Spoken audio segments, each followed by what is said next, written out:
j'ai fait une école à la base, pas une école d'animation, moi je viens du graphisme, plutôt même graphisme publicitaire. Enfin, j'ai fait une école qui s'appelle l'ESSAC-Penningen, qui est, enfin voilà, c'est une école généraliste avec de la typographie, du graphisme, de l'illustration.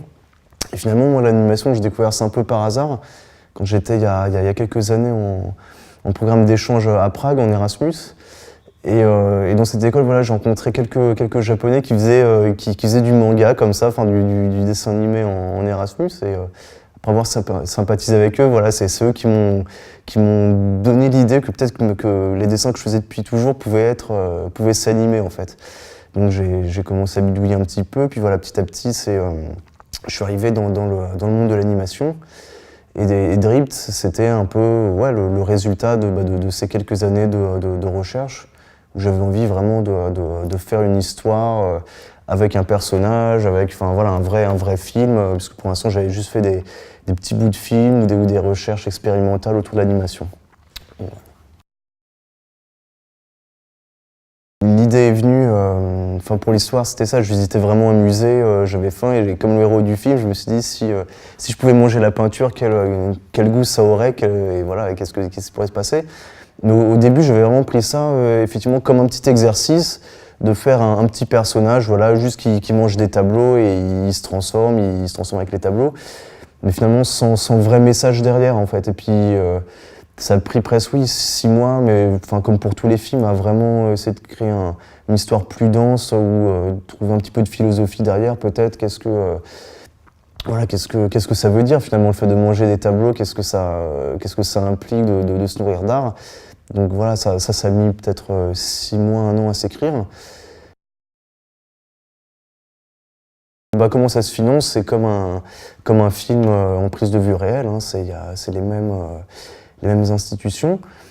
Mais après, voilà, pour Dript, moi j'ai eu la chance de pouvoir voir la bourse Lagardère, qui a donné une aide qui m'a permis tout de suite d'avoir l'équipe et de pouvoir commencer. J'ai utilisé une technique effectivement qui nécessitait pas mal d'argent, de temps, de personnes. Donc en tant que tel, j'aurais pas pu le faire tout seul, ou alors ça m'aurait pris peut-être 15 ans, je sais pas. Mais voilà, si ça n'avait pas marché comme ça, peut-être que je l'aurais fait tout seul avec une technique peut-être plus minimaliste ou différemment. Mais il fallait que ça voie le jour. Ouais. Je sais pas trop, dans le sens où évidemment j'ai plein de références, hein, comme tout le monde, mais non, je voulais faire une histoire qui est vraiment une narration. Souvent dans les courts-métrages et surtout d'animation, parfois ça peut être plus des courts-métrages de recherche graphique, là finalement la recherche graphique, j'en ai fait bien sûr, pour que l'univers soit personnel et me plaise, mais c'était vraiment, j'avais pensé plus comme travailler l'histoire avant, et qu'après que les décors, les personnages viennent en fonction de ça. Mais après on peut le rapprocher de classiques d'animation française comme les triplettes de Belleville, ou même après dans l'histoire, moi je le voyais presque plus comme en référence à des Japonais, comme Miyazaki, dans des espèces de métaphores, il faut accepter de s'éloigner de ça, voilà, et de faire son propre petit chemin dans le style graphique. Effectivement, j'ai toujours dessiné sur papier, je continue à penser, je sais pas par snobisme ou quoi, mais que par papier, je sais pas si c'est forcément mieux, mais je reste quand même attaché à ce côté fait main. Mais comme vous l'avez dit, après c'est des questions de temps, d'argent d'économie. L'animation comme c'est image par image, si on l'avait animé sur papier, ça aurait fait des ramettes entiers, des wagons de papier. Et là, le fait de passer sur tablette, ça permet d'éviter ça. Mais c'est pas si frustrant dans le sens où là, c'était des palettes Cintiq, ça s'appelle, donc pour être dans le jargon. C'est des grosses palettes, tablettes graphiques, où on dessine directement sur l'écran en fait, presque comme si on dessinait sur du papier, donc on a presque la même sensation. Voilà, on n'a pas le toucher la texture du papier, mais on dessine directement dessus, donc ça permet de ne pas avoir l'œil sur l'écran, la main ailleurs. Ça, on voit. Ça donne quand même une sensation de vrai, plus avec quelques textures, quelques effets en plus, on peut avoir des effets de dessin. Donc le résultat final est le même, enfin quasiment on va dire 90% le même. Reste effectivement ce toucher du papier, ce petit truc en plus. Oui, bien sûr, enfin, jusqu'à la fin, enfin, de toute façon, enfin, je pense que n'importe quel réalisateur à la fin voit plus que ce qui va pas et oublie tout le reste. Il y a d'autres choses que j'aurais aimé mettre. Après, c'était une question de temps, pareil, quoi, d'argent, on avait plus ce qu'il fallait. Enfin, donc j'aurais bien aimé, pour être honnête, peut-être tirer le personnage encore plus vers le bas quand il a fini tous ses tableaux, quand il est vraiment en manque d'art. Voilà, j'aurais bien aimé peut-être durer une minute, 2 minutes de plus pour qu'il soit vraiment encore plus au fond du gouffre et que ça vienne. Et quand il devient Jackson Pollock, voilà, qu'il y ait peut-être plus d'amplitude entre les deux. Voilà, c'est peut-être la critique ou l'endroit vers lequel je serais allé plus volontiers. Ouais. Je vois pas forcément le court-métrage comme un galop d'essai. Enfin, pour moi, ça suffit à soi-même, je trouve, enfin, surtout en anime.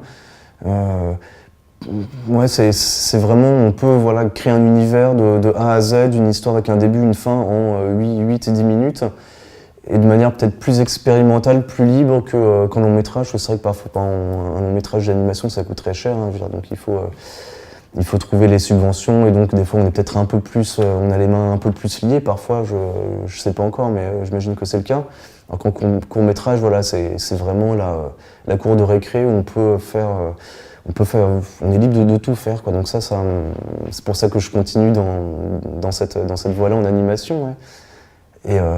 Et après, je me dirigerais bien aussi vers la prise de vue réelle. Voilà, c'est quelque chose qui... L'animation, j'adore ça, on peut créer un univers, mais c'est vrai que des fois, ça prend tellement de temps, c'est tellement fastidieux au quotidien que des fois, j'aimerais peut-être essayer plus l'authenticité, la rapidité peut-être de la prise de vue réelle.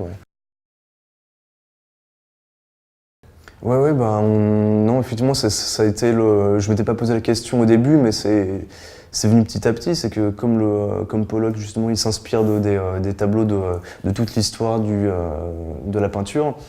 Donc pour les œuvres antérieures à 70 ans, ou enfin je crois que c'était 90 ans pour les États-Unis, là il n'y a pas de problème, c'est dans le domaine public, du coup bon, on peut voir ces tableaux-là dans son appartement. Mais je voulais aussi montrer qu'il s'est inspiré de peintres plus récents. Je sais pas, par exemple Picasso, qui est à peu près son contemporain, quoi, mais où là c'était plus compliqué. Même pareil, pour les tableaux de Pollock, quand il devient Pollock à la fin, je voulais montrer des vrais tableaux de Pollock. Mais ça a été... non, on n'a pas pu, ça a été compliqué. Pour Picasso, on avait eu le droit de montrer trois tableaux. Et après, le reste, j'ai fait à la manière d'eux. Enfin, bon, évidemment, je suis loin d'être très très très loin d'être Picasso, mais j'ai pu essayer de faire des tableaux cubistes. Pour Pollock, c'était pareil, on n'a pas pu avoir le droit de les représenter. Mais là encore, même si je suis pas Pollock, j'ai fait mes propres tâches, hein, voilà, sur des feuilles, j'ai fait mes propres Pollock qui sont loin d'être ceux qu'il a fait, mais on reconnaît le dripping. Et au final, je pense que finalement c'est pas plus mal parce que comme ils sont avec mon propre style, je trouve qu'ils s'incrustent mieux dans l'esthétique du film finalement.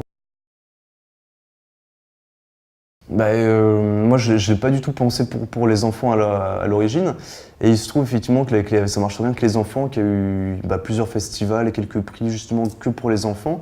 J'ai pas pu pour l'instant leur parler à mon grand regret, mais ça va venir.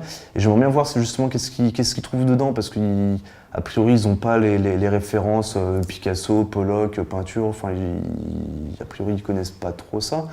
Mais ils réagissent différemment, alors, justement plus avec les formes, avec les couleurs, et avec un climat un peu étrange. Moi je sais quand j'étais enfant, je réagissais pas trop tout ce qui était catalogué enfant avec les animaux qui parlent, marrants, enfin, ça me touchait pas forcément. Et des fois, ouais, j'étais assez touché par des choses bizarres, enfin, ou un peu, enfin voilà, de couleurs qui n'étaient pas du tout censées être pour les enfants.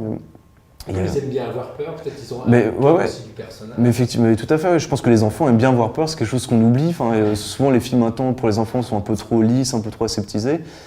Et si c'est pas gratuit, ça veut dire quelque chose. Si c'est quelque chose derrière, je pense quoi, ils ont vraiment, ils aiment. Enfin, je sais pas s'ils aiment avoir peur, mais en tout cas, ils n'ont pas peur d'avoir peur, quoi. Et je pense que il faut pas infantiliser leur vision forcément de certaines choses. Ouais.